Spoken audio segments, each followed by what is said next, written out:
والا ہے اس میں اسی سے بچا جائے گا. وہ مذاق کرتے تھے.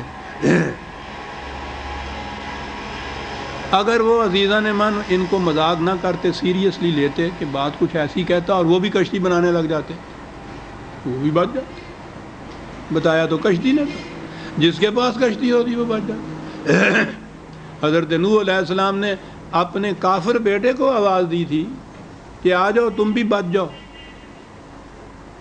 وہ تو الگ بات ہے کہ اسی نے انکار کر دیا، ورنہ وہ آتا کشتی میں بیٹھ جاتا، وہ بھی بچ جاتا. نہیں بیٹھا ہے، ڈوب گیا.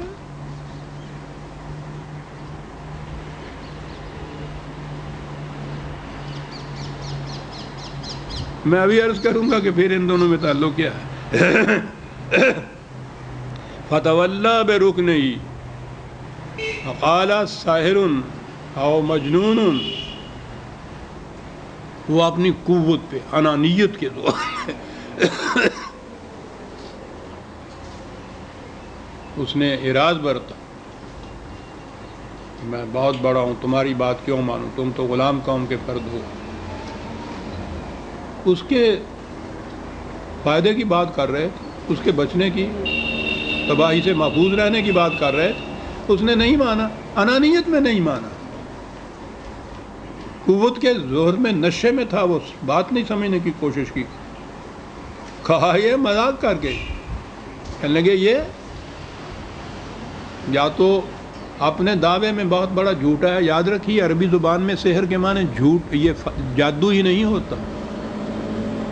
باطل کے لیے لفظ آتا ہے، جھوٹ کے لیے آتا ہے، فریب کے لیے آتا ہے، کذب کے لیے آتا ہے، ہر بناوٹی چیز کے لیے آتا ہے. جھوٹا ہے اپنے دعوے میں، یا تو دانستہ جھوٹ بولتا ہے، اور یا یہ پاگل ہو گیا ہے، مجھ سے کہہ رہا ہے کہ تم تباہ ہو جاؤ گے، یہ قوم غلام جو تمہاری ہے یہ مالک ہو جائے گی. کہتا ہے یہ پاگل کی بات نہیں تو اور کس کی بات ہو سکتی ہے. اگر وہ سنجیدگی سے سوچتے جو کوئی یہ کہہ رہے تھے تو بچ جاتے. فَأَخَذْنَاهُ وَجُنُودَهُ فَنَبَذْنَاهُمْ فِي الْيَمِّ وَهُوَ الْمُلِيمُ. تو نتیجہ یہ ہوا کہ اس نے کان ہی نہیں دھرا کہ یہ کیا کہہ رہے ہیں کہ تمہاری تباہی آ جائے گی.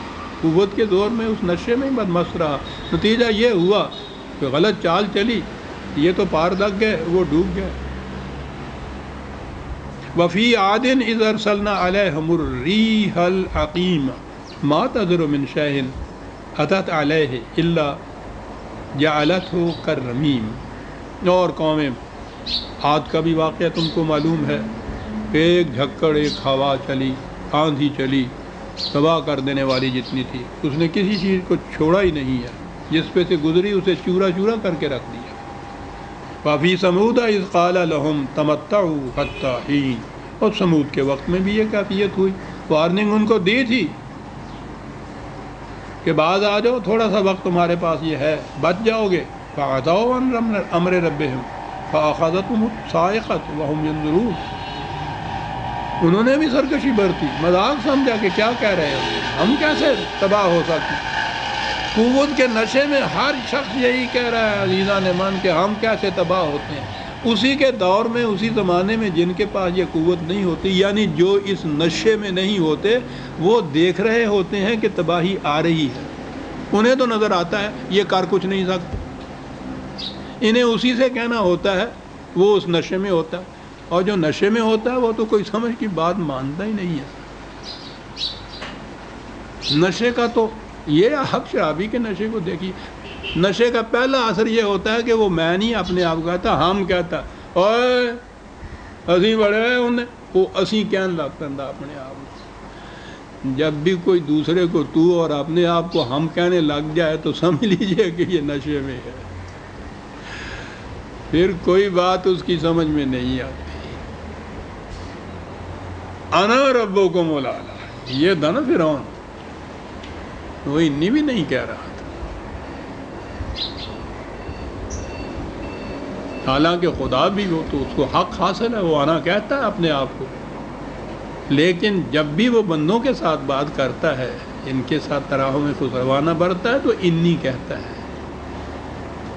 انی غفور، بڑا فرق ہوتا ہے. قرآن کے انداز عجیب ہے صاحب. انا نہیں کہتا پھر اس وقت. یہ انا کہنے والے لوگ تھے. فَمَا اسْتَطَاعُوا مِنْ قِيَامٍ وَمَا كَانُوا مُنْتَصِرِينَ. کیا بات دونوں کہی. کہ غلط نظام سے یہ کیفیت ہو گئی ان بدمستوں کی. دو لفظ عزیزان مان کہ نہ تو اتنی قوت رہی کہ اپنے پاؤں پہ کھڑے رہ سکتے، اور جنہیں سمجھ رکھا تھا کہ ایسے وقت میں وہ ہمیں مدد دیں گے، نہ کوئی مدد پہ آیا ان کی ساتھ. یہ باتیں 2000 سال 4000 پہلے کی نہیں ہو رہی. ارے دل، یہ تو اپنی داستان معلوم ہوتی، نہ اپنے پاؤں پر کھڑے ہونے کا انتظام سخت کی، اور جن کے متعلق سمجھتے تھے کہ وہ بچا لیں گے، نہ وہ بچانے کے لیے آئے. بے آف بنگال میں ہی وہ جو بیڑا تھا، کہہ رہے تھے 7 دن تک وہ ادھر سے ادھر تیرتا رہا اور بنگلہ دیش آپ کے ہاتھ سے نکل گیا.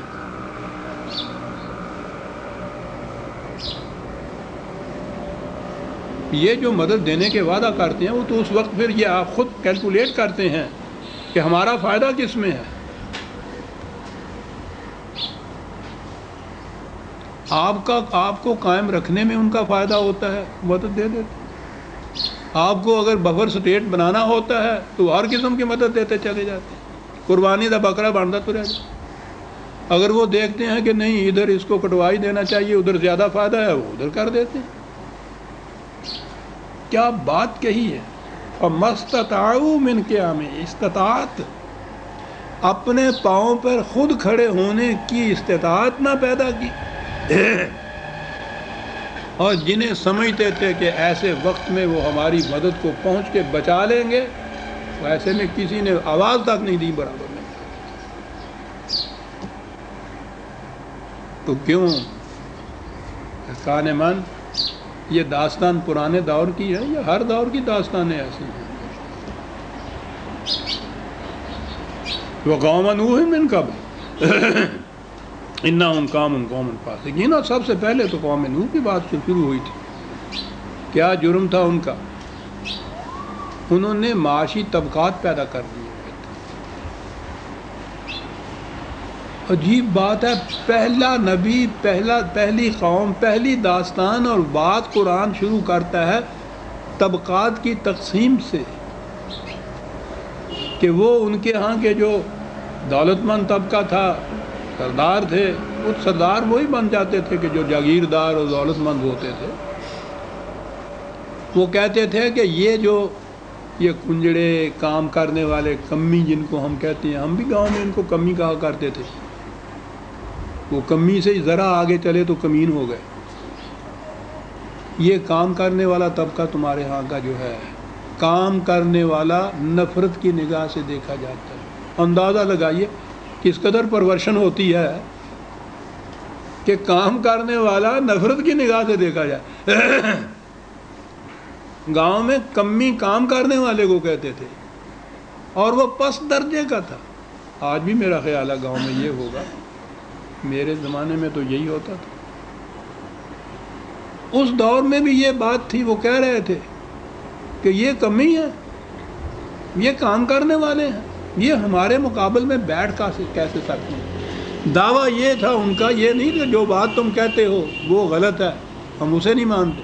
کہتے تھے کہ یہ جو چیز ہے کہ یہ بھی ہمارے برابر میں آ کے بیٹھ جائیں، ہم اسے برداشت نہیں کر سکتے.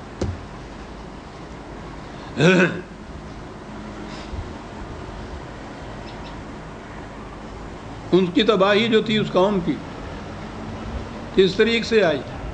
استعارتاً کہوں گا، پانی کے سیلاب سے. اور پانی تو پھر گڑھے کو اور اونچ اور نیچ کو برابر کر دیا کرتا ہے نا. اس نے پھر کمی اور سردار کو برابر کر دیا نا. کمی تو بچ گیا. تو کیسے یہ بچے تھے؟ جیسا میں نے عرض کیا، حضرت نوح علیہ السلام کشتی بنا رہے تھے. اگر یہ معجزے سے بچنا ہوتا تو پھر کشتی کے ذریعے بچنے کے کیا معنی؟